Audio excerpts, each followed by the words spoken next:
Berita aktual, 8 September 2025. Serangan udara Israel di jalur Gaza kembali mengguncang kawasan padat penduduk. Dalam 3 hari terakhir, sejumlah gedung tinggi di pusat kota Gaza menjadi sasaran bombardir militer Israel dan kini rata dengan tanah. Gedung pertama yang luluh lantak adalah Menara Mustahawar, bangunan setinggi 12 lantai yang dihantam pada Jumat, 5 September 2025. Serangan ini terjadi hanya beberapa jam setelah Menteri Pertahanan Israel Katz menyebut bahwa pintu neraka telah terbuka di Gaza. Pada hari yang sama, sedikitnya 44 warga meninggal dunia, termasuk 7 anak-anak. Keesokan harinya, Sabtu 6 September, giliran Sausi Tower, menara 15 lantai, yang hancur lebur akibat serangan jet tempur Israel.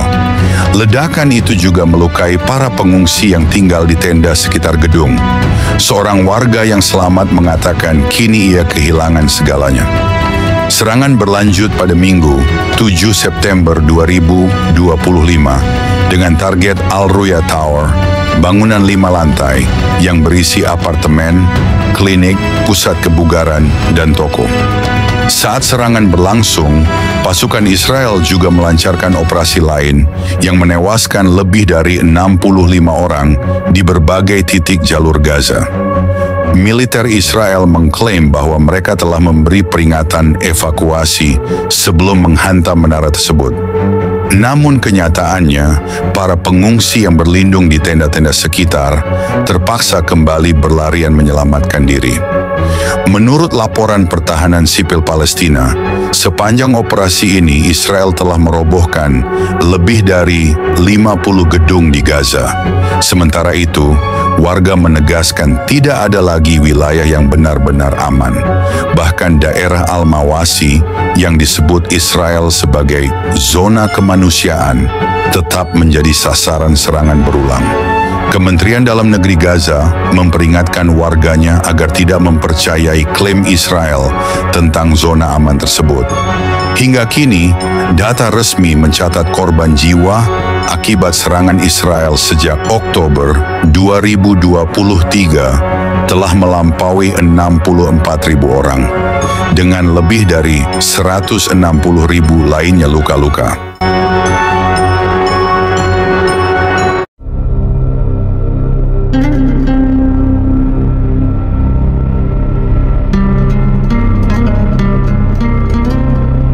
Shalom saudara-saudari terkasih dalam Kristus.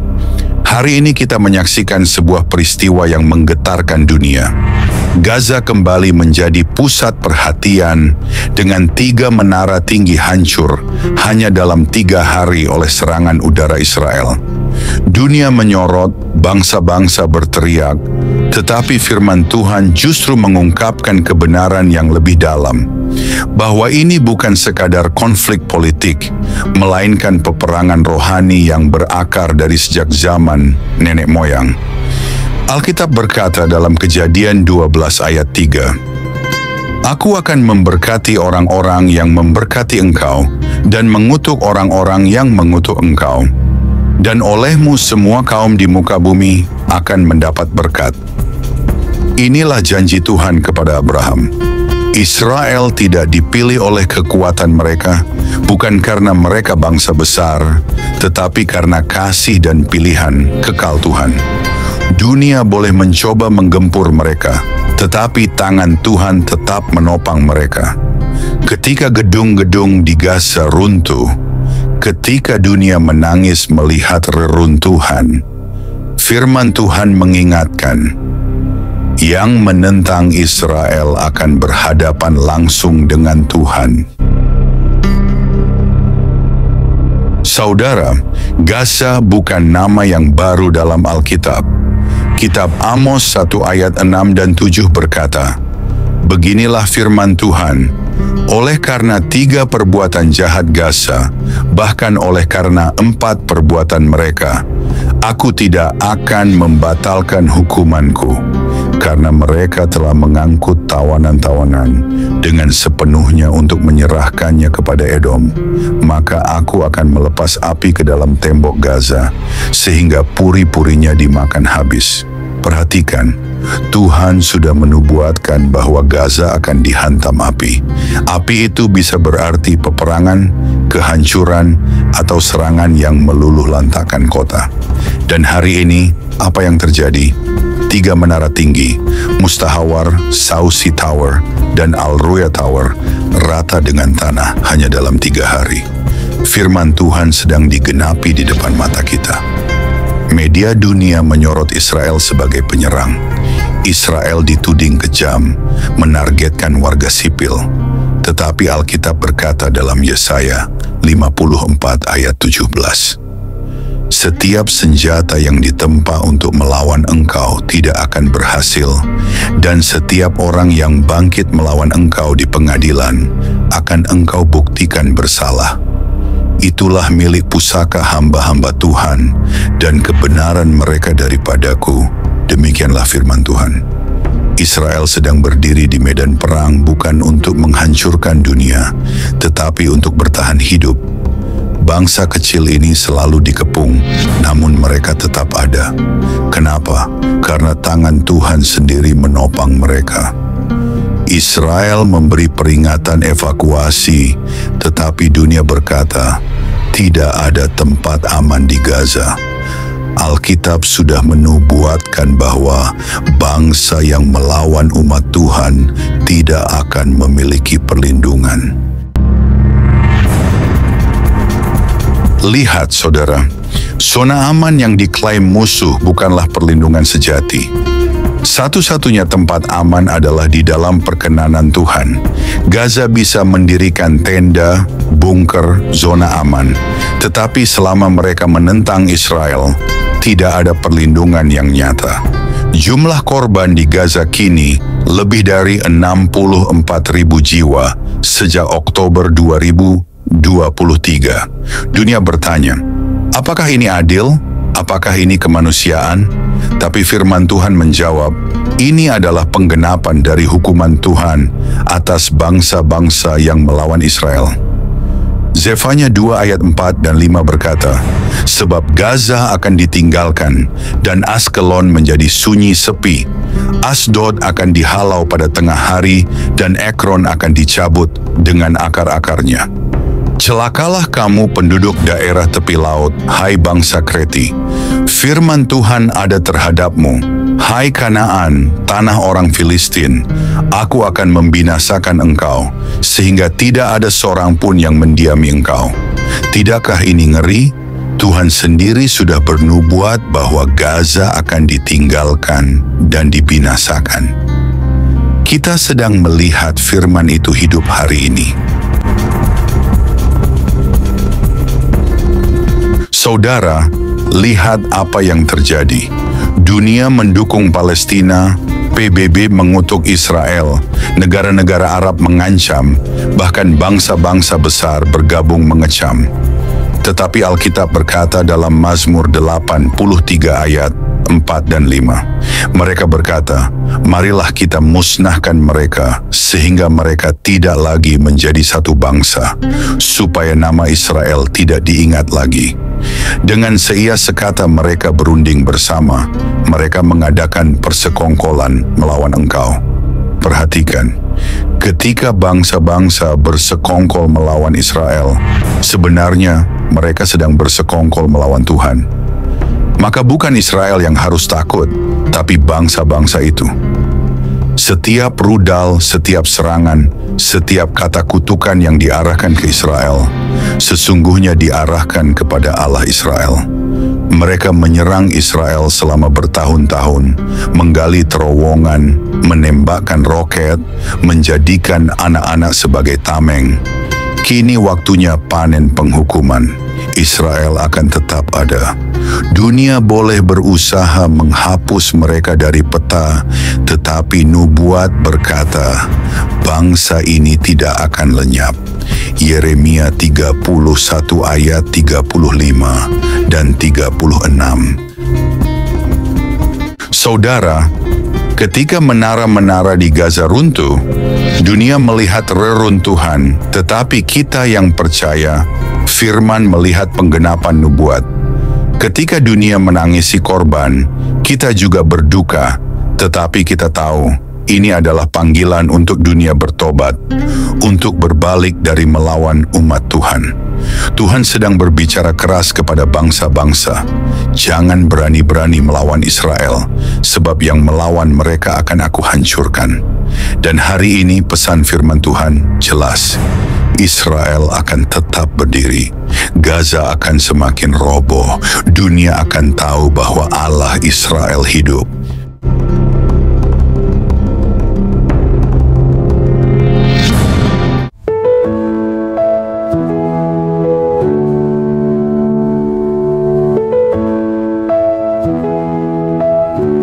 Shalom saudara-saudari terkasih, selamat datang kembali di Renungan Malam God's Voice. Di tengah keheningan malam, ketika dunia mulai terlelap, marilah kita menyediakan hati dan pikiran kita untuk menerima sentuhan kasih Tuhan. Malam ini, biarlah suaranya yang lembut menuntun dan menguatkan kita melewati segala pergumulan yang mungkin belum selesai. Mari kita berdoa. Bapa di surga, terima kasih untuk anugerah-Mu yang tak pernah berhenti menyertai kami sepanjang hari ini. Kini, saat malam tiba, kami datang untuk berdiam di hadapan-Mu. Tuhan, sucikan hati kami, dan biarlah Roh Kudus-Mu hadir, serta berbicara lewat setiap firman yang kami renungkan malam ini. Tolong kami untuk memahami kebenaran-Mu, menerima teguran-Mu, dan dikuatkan oleh kasih-Mu. Kami serahkan waktu ini ke dalam tangan-Mu sepenuhnya. Dalam nama Tuhan Yesus Kristus, kami berdoa. Amin.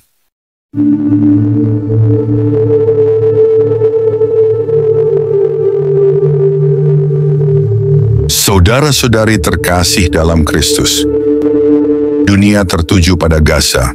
Dalam waktu hanya 3 hari, 3 menara tinggi di pusat kota Gaza roboh oleh serangan udara Israel. Mustahawar Tower, Sausi Tower, dan Al-Ruya Tower, semua luluh lantak menjadi debu. Bagi dunia, ini hanya berita peperangan, tetapi bagi kita yang percaya pada firman Tuhan, ini adalah tanda profetik. Ini bukan kebetulan, ini bukan sekadar strategi militer. Ini adalah penggenapan firman Tuhan yang sudah dinubuatkan ribuan tahun lalu. Ayat ini bukan sekadar kalimat kuno. Ini adalah fondasi sejarah umat manusia. Siapapun yang menyentuh Israel, menyentuh biji mata Tuhan. Zakaria 2 ayat 8. Bayangkan saudara, selama ribuan tahun bangsa-bangsa mencoba menghapus Israel. Firaun di Mesir, Haman di Persia, Kaisar Romawi, Hitler di Jerman, Hamas di Gaza hari ini. Tetapi hasilnya selalu sama. Israel tetap ada, musuh mereka binasa. Sejarah membuktikan janji Tuhan itu kekal dan tidak bisa dibatalkan. Hari ini, apa yang kita lihat? Menara-menara tinggi di Gaza runtuh. Kota yang sombong dengan bangunannya kini jadi abu. Inilah api penghukuman Tuhan yang sudah lama dinubuatkan. Bukan Israel yang harus disalahkan, tetapi dosa Gaza sendiri yang menyeret mereka ke dalam murka Tuhan. Berita-berita dunia menggambarkan Israel sebagai bangsa yang kejam. Dunia bisa mengutuk, media bisa menuduh, bangsa-bangsa bisa berteriak. Tetapi Tuhan berkata, Israel akan aku bela. Senjata itu tidak akan berhasil. Israel berkata, evakuasi, tinggalkan gedung-gedung itu. Tetapi dunia membalas, tidak ada tempat aman di Gaza. Dan memang benar, Alkitab sudah menyatakannya. Saudara, zona aman, bunker, bahkan tenda perlindungan, semua sia-sia. Jika seseorang melawan Israel, berarti ia melawan Tuhan. Dan tidak ada tempat aman bagi orang yang melawan Tuhan. Apakah ini kebetulan? Tidak. Gaza menuai apa yang mereka tabur. Mereka menabur kebencian, teror, dan darah. Kini mereka menuai murka Tuhan. Bangsa-bangsa Arab, PBB, dan bahkan negara-negara besar bersatu menekan Israel. Siapa yang menentang Israel menentang Tuhan. Semua rudal, semua kebencian, semua tuduhan diarahkan langsung kepada Allah Israel. Mereka pikir mereka bisa mengalahkan Israel dengan terowongan, roket, dan propaganda. Tapi Tuhan berkata, apiku akan menghanguskan mereka. Bayangkan saudara, ketika menara Mustahawar hancur, suara ledakannya bukan hanya mengguncang Gaza, tetapi juga mengguncang dunia. Tetapi di balik itu semua, suara firman berkata, inilah peringatanku kepada bangsa-bangsa, jangan sentuh Israel. Bayangkan ketika Sausi Tower runtuh, bukan hanya beton dan baja yang hancur, tetapi juga kesombongan Gaza yang mencoba menantang Allah. Dan ketika Al-Ruya Tower roboh, itu adalah tanda Tuhan sedang mengoyak benteng-benteng musuh Israel satu demi satu. Dengarlah saudara, Israel tidak akan dilenyapkan. Gaza tidak akan berdiri menentang selamanya. Dunia tidak akan berhasil memadamkan terang umat pilihan Tuhan. Ketika debu Gaza naik ke udara, dunia melihat kehancuran, tetapi kita yang percaya firman melihat kemuliaan Tuhan sedang dinyatakan. Firman Tuhan berkata jelas, Israel akan tetap berdiri, Gaza akan roboh, dunia akan tahu bahwa Allah Israel hidup. Inilah saatnya dunia gemetar, sebab Tuhan sedang bangkit membela umatnya. Shalom, dan kiranya kebenaran firman Tuhan ini mengguncang hati setiap orang yang mendengarnya, hingga bangsa-bangsa sadar, tanah itu milik Tuhan, dan Tuhan sudah menetapkannya bagi Israel selamanya.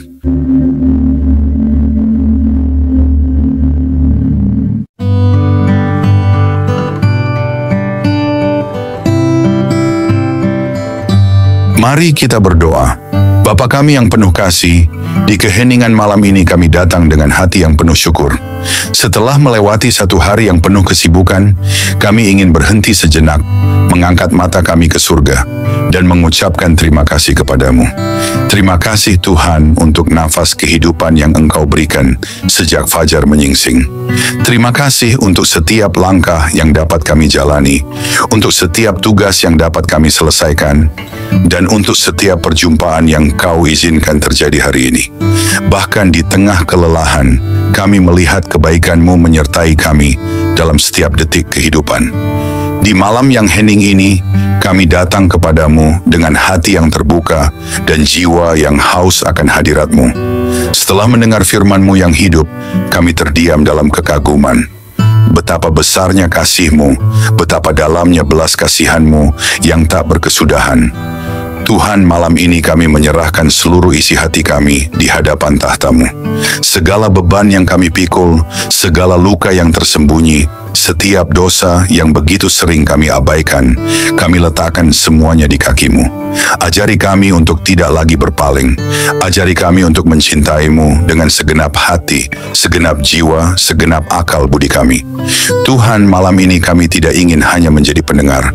Biarlah firman-Mu mengakar dalam hidup kami, menembus kerasnya hati kami, membangkitkan jiwa kami yang lesu, dan membakar roh kami dengan api dari surga.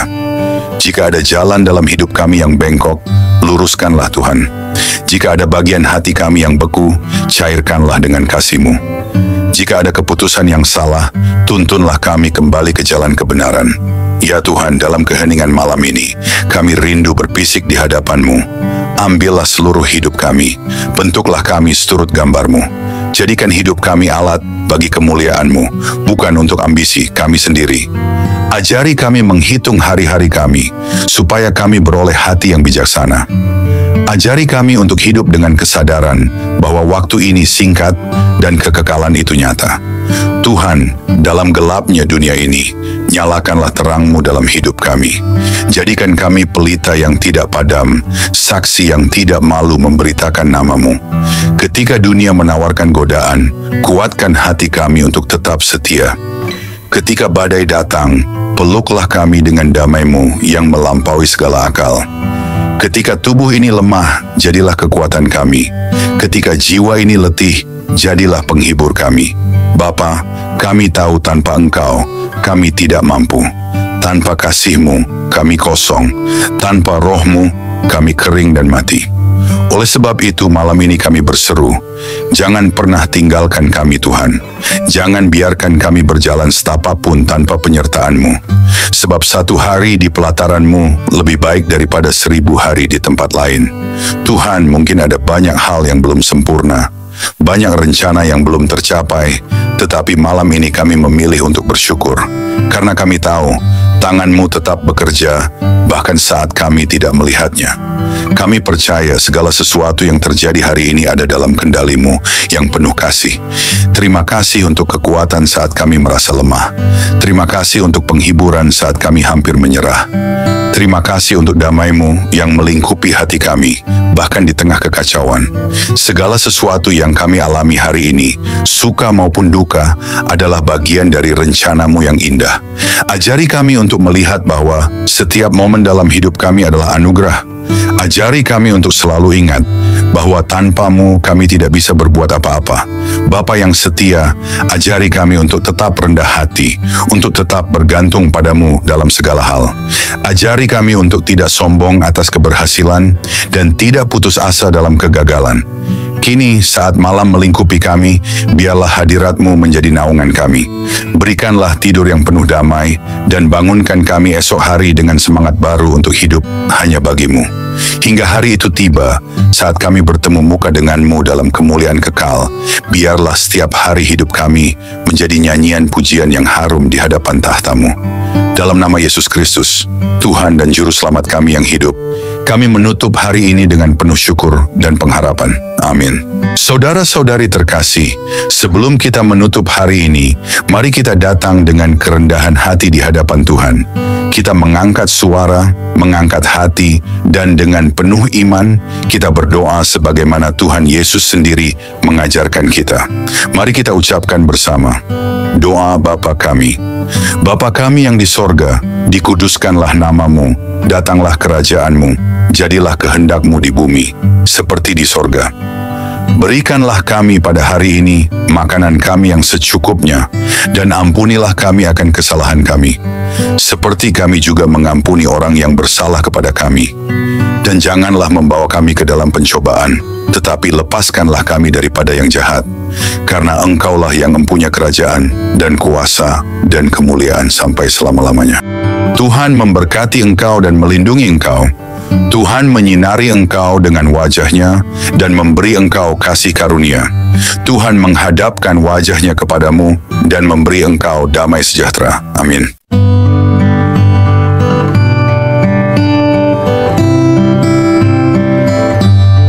Saudara-saudari terkasih, malam ini kita telah merenungkan betapa besar kasih Tuhan yang menopang hidup kita sampai detik ini. Biarlah setiap kebenaran yang telah kita dengar tidak berhenti hanya di telinga, tetapi bertumbuh di hati, mengubah hidup kita hari demi hari, hingga kita menjadi serupa dengan Kristus, Sang Terang Dunia. Jangan biarkan malam ini berlalu begitu saja. Bangunlah komitmen baru di hadapan Tuhan, dan tetaplah haus akan firman-Nya, sebab hanya dalam Dia kita menemukan hidup yang sejati. Jangan sia-siakan firman yang telah ditaburkan.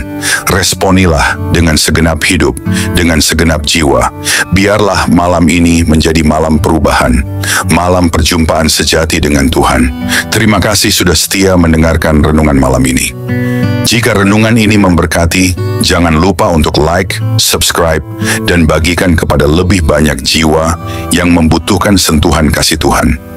Karena melalui satu langkah kecil dari saudara, Tuhan dapat menjangkau ribuan jiwa yang haus akan keselamatan. Tuhan Yesus menyertai, memberkati, dan meneguhkan setiap langkah kita, sampai pada saat kita berjumpa muka dengannya. Mari kita bersama-sama menjadi alat untuk memperluas kerajaan-Nya di bumi. Tuhan Yesus memberkati dan selamat beristirahat di dalam damai sejahtera-Nya.